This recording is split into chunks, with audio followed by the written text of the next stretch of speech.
Hello, everyone. This is Parrish Alford with the Daily Journal. I'm joined by Logan Lowery, our Mississippi State beat writer, and this is Double Coverage, a production of the Daily Journal. We're going to talk all things Mississippi State and Ole Miss for the next half hour or so. Logan, how are you, man? Good, Parrish. It's kind of become that time of year where you have to really pay attention to your schedule because if you don't, you're going to miss something. There's so much stuff going on with 3 or 4 sports going on simultaneously, press conferences for all those sports going on. So there's multiple things every day. So, if you don't pay attention, you're going to miss something. Yeah, it's a busy time of year. Spring football getting underway at Ole Miss. I was glad to see those guys kick it off because the earlier they start, the earlier they finish. And the Grove Bowl is April the 7th, Saturday at 3 o'clock. And then baseball in the night, that night against LSU, I believe. So, spring is here, and the overlap season is here. Look, when does State get started with spring football? They start Tuesday, so they're starting a little bit later. And I don't know when Super Bulldog weekend is. I'm taking it day by day, week by week at this point. I know it's sometime in April. I believe it may be the week after what you were talking about, the Grove Bowl. I think that it's whenever the Alabama series rolls around for baseball. So let's see, that is April 12th through the 14th. So April 13th is actually when Mississippi State spring game will be. All right, so Ole Miss must be the 6th then. It's that Saturday. That's Saturday in April. So anyway, spring football is here. Lots to some interesting things going on with the Rebels now, trying to install new systems on both sides of the ball with football. Just a couple of players, Logan, that I think will be interesting to watch for Ole Miss this season. Number one is Devon Penniman. He used to be, was once a 4-star running back in that 2016 signing class, and didn't do a whole lot as a freshman. Was really coming into his own as a sophomore in November of 2017. When he dislocated a kneecap against Texas A&M late in November. He had just put together pretty good back-to-back games against Kentucky and Louisiana Lafayette, was running well against A&M and messed up his knee, messed it up pretty badly, and missed all of 2018. So now he's back out there in the spring, the first time that he's full go, full contact, cutting and driving off the knee and doing those things. And it's interesting, Logan, because of who came before him. Eric Swinney at running back was not able to come back from a major injury, 2 major injuries, as a matter of fact, for Swinney. And he was never able to recover that form that had him one of the top running backs in the country in the 2015 signing class. So now, can Devon Penniman do that? He's clearing away the Rebels' biggest back at 5'11", 238.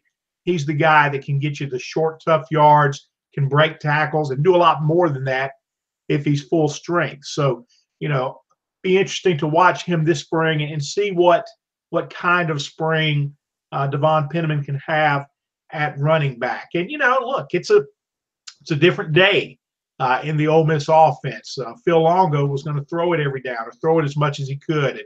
And, when you talked running game with Phil Longo, he would tell you how hey, throwing the ball out here, these little screen passes. Lots of coaches will tell you how the pass game factors into their run game. That's not the way it is right now with Rich Rodriguez installing a run-based spread option. Matt Corral is the quarterback, number one. No controversy. He's their guy. They like him. They think he fits well in this offense, but still just a redshirt freshman. And when he takes the first snap against Memphis on August 31st, he will have played in only 4 games. Thankfully, he will have those 4 games because of the NCAA's rules changed last year. But the Rebels are going to go from emphasizing the pass to emphasizing the run, and they'll do it behind a rebuilding offensive line, only 2 starters returning on the right side there, Ben Brown at guard, Alex Givens at right tackle. But I really think if Penniman can regain some health, he really adds a lot to this running back position. They're fortunate to bring back Scotty Phillips, who rushed for 909 yards last year, would have passed 1,000 as a first-year junior college transfer had he not been injured those last 2 games. So really solid player to return as the starting running back. Devon Penniman gives them a different look there. And Tyler Knight, a freshman, kind of the undersized guy. Logan, the big heart player, the guy who didn't have a lot of Division I offers, wasn't heavily recruited, but was a very versatile player at Pearl High School and a big part of their state championship team. And, he started out at running back. He's that guy that, man, if you line him up in the slot and get him the ball, get him in space, he's going to be able to make some big plays because of his quickness and his elusiveness. But they needed him on defense, and that was a stretch. And it really was more a statement of what the secondary became for Ole Miss last year after injuries to Jalen Jones and Montrell Custis, that they needed Tyler Knight over there for depth. Well, Knight's back at running back. So how will he figure into this new offense? Lots of opportunities there. And I think another guy to keep an eye on at running back is going to be Gerard Connor, a freshman, early enrollee, a quarterback from Hattiesburg, running that run-based offense there.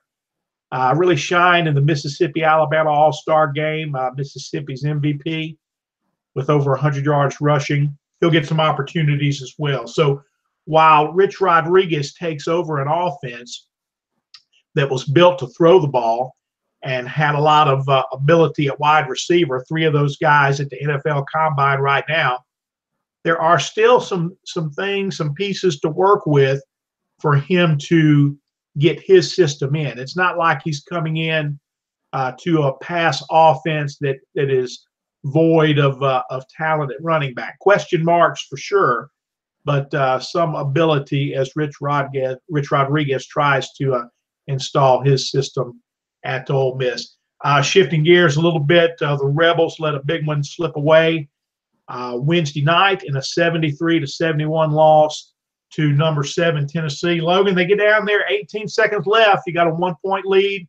You got an 83.7% free throw shooter at the line in Breon Tyree, and he misses the front end of a 1-and-1, and you could just feel the air go out of the building. Tennessee goes down and scores. By that time, there's only 3 seconds left on the clock, and a huge statement game for Ole Miss, which is trying to play its way into the NCAA tournament, a huge opportunity loss. We'll talk more about that game a little bit. Tell me, Logan, Mississippi State, a big win this week. The Bulldogs are making that NCAA push too. Yeah, and Ben Howland thinks they actually have the wins that they need to get into the tournament right now. They're 9 wins in the SEC. Not necessarily a monumental win because of who they beat Tuesday night against Missouri. Mississippi State won that game 68-49. But just the fact that they won it, they got to 9 wins. Their non-conference schedule is good enough. They have enough quadrant 1 wins. Their net ranking looks really good right now. So, Ben Howland likes where they're at. They're not, going to just rest on their laurels. They still want to win out and improve their seeding for not only the SEC tournament coming up, but also the NCAA tournament. But right now he feels that they've done enough to make it in. They're 21-7 right now, 9-6 in the SEC. And what's been impressive about what State's done of late, they've won 5 straight ball games, and 3, maybe even 4 of those games have been without Nick Weatherspoon. They really just have like a 7-man rotation right now. That they're bringing 2 guys off the bench along with those 5 starters, and that's kind of what they've just been rolling with. And they've still been able to win with just that short of a bench. But over that stretch, Tyson Carter moved into the starting lineup for Nick Weatherspoon. Tyson Carter is averaging 15 points a game since taking over that starting role. He's been capable. He started games in the past, so he's no stranger to that type of role. But he's playing well of late. He had 22 points, a season-high 22 points against Missouri the other night. What was so impressive about that Missouri game was State just dominated that thing right from the jump. They got up by 15 in the first half. Missouri made a run right there around halftime, cut the lead to 5. And then Mississippi State closed that game on a 21-7 run. So they just kind of ran Missouri out of the gym most of the night. Wasn't close for a majority of that game. None of Missouri's starters scored in double figures. So, it was a season low 49 points for the Tigers. not a very good basketball team, really. I mean, 12-15 overall, 3-12 in the SEC. So, like I said, it wasn't just who they beat; it was just the amount of wins total for this season. Now, Mississippi State's got to go to Auburn this weekend. They got to go to Tennessee to start next week, and then they'll close next weekend against Texas A&M here at home. So definitely, two out of three road games to close out the season for Mississippi State. But that was a big win that they were able to get that win at home. They don't have to win, win at least one of those two road games to secure their spot in the NCAA tournament. They've probably already done that, and that's a huge step in the right direction for this basketball team. They haven't been to the NCAA tournament in 10 years, Parrish. So it's been a long time. They haven't. Last year they made that run to the NIT. They made it to the semifinals of the NIT, and that was the first time they had made a postseason since 2012. So, I think that experience in the postseason last year kind of spurned this run that they've had this year. They've got a lot of experience back, but this team's going to need Nick Weatherspoon down the stretch, and it's still up in the air. His situation, so still don't know anything on that. He still remains indefinitely suspended. There's no end in sight. I mean, they could make a ruling today. They could make a ruling, weeks from now. I don't know, but he's still practicing with the team. So if he does become eligible, he'll step back on the floor immediately. Yeah, it seems like a dry hole at Ole Miss right now regarding the NCAA tournament, Logan, and it is. But the Rebels have been twice since State has been the last time. So yeah, I know the Bulldogs are eager to get back as well. Nick Weatherspoon, Tyson Carter. What does Weatherspoon bring that Carter doesn't when he's on the floor? It's just a different style. I mean, Nick Weatherspoon is their best on-ball defender on the whole team. So and he brings he's just so athletic. Tyson Carter is 6'4", maybe about 170 pounds. So he doesn't match up physically with a lot of teams, but he plays a good basketball, and that's a good 1-2 combination. Tyson Carter. And both of those guys can play point guard. So that's kind of their backup point guards behind Lamar Peters as well as, Tyson Carter and Nick Weatherspoon. They both can play that position. So, that hurts the point guard position with Nick Weatherspoon being out too. Like I said, their whole backcourt is, kind of a 3-man rotation. And, one of those guys is out right now. So they're having to switch some things up. They're having to move Hugh Weatherspoon a lot to the 2. Play Robert Woodard off the bench at the 3 some. So it's kind of changed their lineup. So they don't have a deep bench as far as a rotation. I mean, they only go 8 deep most of the time, but being reduced to 7, and most of those 2 guys off the bench are forwards. So that guard rotation is kind of all mixed up right now. They don't really have a deep guard bench right now. Tell you what, I thought Tennessee would win a little more handily than they did. I honestly did last night against Ole Miss, because I thought the Vols would get more from the post than they did. I thought they would exploit the Rebels more in the post. More hustle and effort and energy at rebounding from Ole Miss last night than I've seen most of this season. The Rebels were actually able to play even on the glass with Tennessee, 32 rebounds for each of them. A double-double from Bruce Stevens with 10 points and 10 rebounds. And look, I mean, if they can up their game in that way, then yes, I think they have a great shot to play their way in. I mean, I think the magic number for this team, there's a feeling around the program that they need 10 SEC wins, 10 regular season SEC wins to really feel good about their chances going into the tournament in Nashville. And right now, Ole Miss is 9-6 in the league after last night.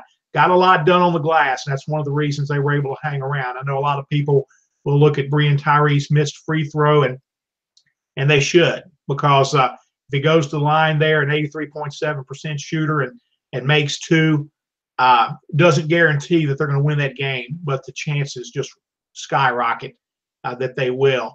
But look, Tyree put them in position with a clutch 3-pointer at the 2.5-minute mark, kind of put the Rebels up by 2 there. 12 lead changes in the second half last night, Logan. That's how back and forth that game was, and an opportunity that slipped away for Ole Miss. The Rebels are at Arkansas Saturday. They come back and face Kentucky next Tuesday. Then they close with that Missouri team you were talking about earlier in the program here, Logan. You know, looking at Missouri's scores prior to Mississippi State, you can see the record, you can see the struggle, but they had been in games. They led Florida in the second half. It was, they were in it with Ole Miss right there at the end in the final few minutes in Oxford. They guard very hard. I was surprised to see State win that game so thoroughly. I know the Bulldogs are playing well, but it made me wonder if maybe Missouri at this point hadn't said, look, maybe they're not playing as hard. Maybe they just said the heck with it, and it's easier to do that, I guess, when you get behind early like they did against State. But anyway, that's one of the teams, one of the opportunities remaining for Ole Miss. They will close the season at Missouri. And as I said in previous weeks here, look, these last two home games were going to be tough. I mean, the idea that they were going to beat Tennessee or Kentucky, not going to be favored. Neither one of those had their chances against the Vols. If they play like that, they'll have their chances against Arkansas Saturday and against Kentucky on Tuesday. Arkansas, again, a 14-14 team right now, 5-10 in the SEC, but one that pushed Kentucky, to the limit there in Lexington earlier this week and ended up losing by 4 points, I believe. So again, no easy outs for Ole Miss. I mean, they're close.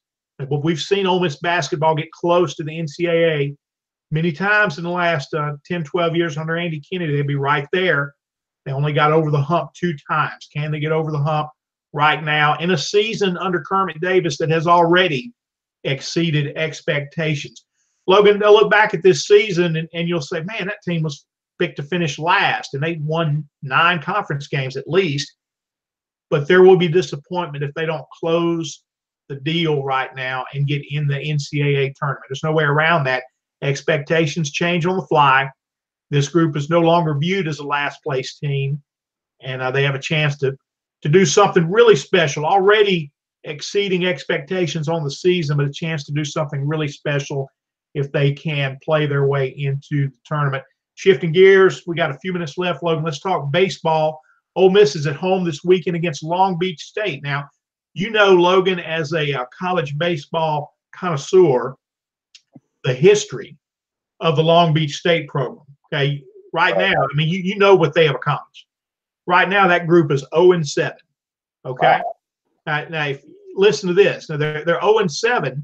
They're not getting blown out of games. They got a staff ERA of 3.00, which is not bad. It's pretty good. All right. Their team batting average right now through 7 games is 156. Okay. They have scored, I don't think they've scored more than 3 runs in a game. They've scored 3 runs a few times. That's been about it. They were swept by Florida on opening weekend, not dominated. We're talking like, 8-2, 5-3, those kind of games.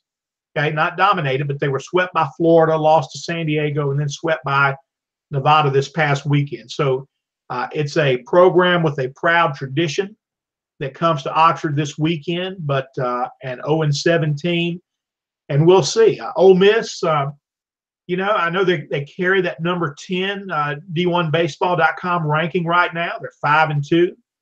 But there are issues. There are pitching issues, and maybe this settles down if Will Etheridge comes back this week, and that's still TBA. He was really good in his first start against Wright State, 5 2/3 scoreless innings. Left the game because of a blister. Didn't pitch at Tulane. The Rebels trailed, I think, in every game in New Orleans, but won 2 of them. And anyway, we'll see if Etheridge comes back. Gunnar Hoagland, the freshman, turned down the first-round draft money from the Pittsburgh Pirates. He's been okay. Just okay, though. You figure this guy is going to grow a little bit as that third starter. And if that happens and Etheridge comes back, I think that could stabilize the starting pitching for Ole Miss. And the bullpen has been, again, just okay. Parker Caracci blew a save at Tulane. Yeah, the wind was blowing out. People hit balls hard off of Caracci, okay? But you don't lose that game 13-12. 12 runs should be enough to win the game. And they lost that second game at Tulane. Came back, defeated Tennessee Martin 12-6 earlier this week on a Tuesday. Jordan Fowler, who was really effective, consistent as a freshman last year, the midweek starter, really did not do well. A 4-run first, gave up another run before he got out of there. So Tennessee Martin at home on a Tuesday night, the Rebels were down 4-0 after the top of the first. But this offense, Logan, when they hit, and they're pretty good. And they came back and won 12-6. Right now, you got two guys hitting 481, and Thomas Dillard, the SEC Player of the Week and National Player of the Week by a couple of outlets, and Ryan Olenek, both hitting 481. But the interesting story from the midweek was that Ryan Olenek came out of the bullpen, pitched the ninth inning against Tennessee Martin, faced 3 batters, 7 down in order, had 2 strikeouts. Going back to the regional last year, Ole Miss lost twice to Tennessee Tech on that championship day. That first game, Tennessee Tech got way out in front, just got ahead, and you're just trying to get through the game. It's 15-5, and you got 2 outs still to get, so you can come and get your last at bat. And Ryan Olenek comes in and gets those 2 outs for you. And then that just kind of got the wheels turning, Logan. Might this guy, who has played so many different positions during his Ole Miss career, now as a senior, be able to help you in the bullpen? And I think the answer to that is yes. He's able to command a fastball and a slider, to a lesser extent a changeup, and he could make that bullpen pretty deep, and that's what you want to see. So anyway, Ole Miss at home this week against Long Beach State. Update us on the Bulldogs.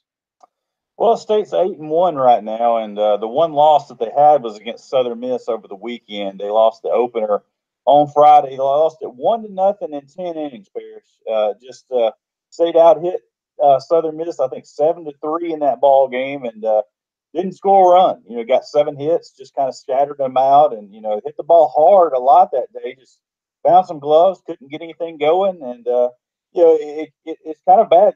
Ethan Small pitched just a gem on the mound that Friday. Career high 13 strikeouts, 7 shutout innings, only gave up 1 hit in that ball game, and gets a no decision. I mean, you think 13 strikeouts, 7 shutout innings, and only gave up 1 hit, no walks. You should be able to win that ball game, but just didn't get any run support. In 2 starts, Ethan Small has just been lights out from Mississippi State. 24 strikeouts in 13 innings, no runs given up, no walks. I think he's second in the country in strikeouts, and obviously, tied for first with no walks in the country. So he's pitched lights out. JT Ginn's been really good for Mississippi State on Saturday, the first-round draft pick of the Dodgers a year ago. You saw, why he was offered $2.5 million. But he's been unbelievable. He pitches a shutout on Saturday against Southern Miss, 9 strikeouts in 7 innings, only gave up 2 hits. Mississippi State is able to win that ball game. I think it was 8-1. And then they walk it off on Saturday against Southern Miss, 4-3. So they win the series against Southern Miss. They come back out Tuesday night, blow out Jackson State 17-4, and then last night beat Southeastern Louisiana. I think it was 12-0 was what the final score ended up being. Got a first inning grand slam from Justin Foscue.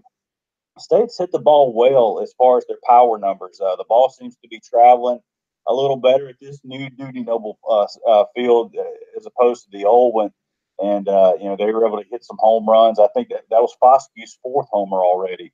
But State has a big weekend coming up. They go to Frisco, Texas to play in the Frisco Classic.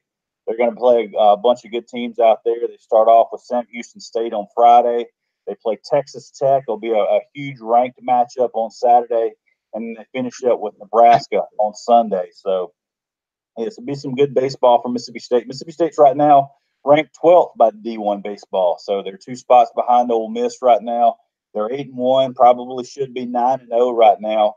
But they've got a chance to make a jump in the standings if they can beat a huge ranked team like Texas Tech. It'll be a huge weekend for Mississippi State to test their mettle on the road. They did so much on the road a year ago while the stadium was still under construction. This will be their first opportunity. But 8-1 in the first 9 games at home, pitching it really well. The offense, it sputtered at some times, but in another instance, they put up a lot of runs in some games too. And they're playing really well. I like what State's got in their lineup. They got some holes in the bottom half that they still need to figure out some things with. But right now things are going pretty well from a baseball standpoint. The bullpen's been outstanding too. Well, Logan, I know you're not going out to Frisco for that series, but and that's a shame because I always like to cover Texas Tech baseball. Anytime I'm around Tim Tadlock, I like listening to him talk, the Texas Tech coach. I mean, nothing says state of Texas like that Texas drawl, and he's got it, man. And I will always remember him at the 2014 College World Series on that Father's Day video hit that they put up on the scoreboard, man. He came on there, and you could just hear Texas. Folks, that's it for this edition of Double Coverage, all things Mississippi State and Ole Miss, a production of the Daily Journal. We're glad you've chosen to click in with us today. Come back and join us next week.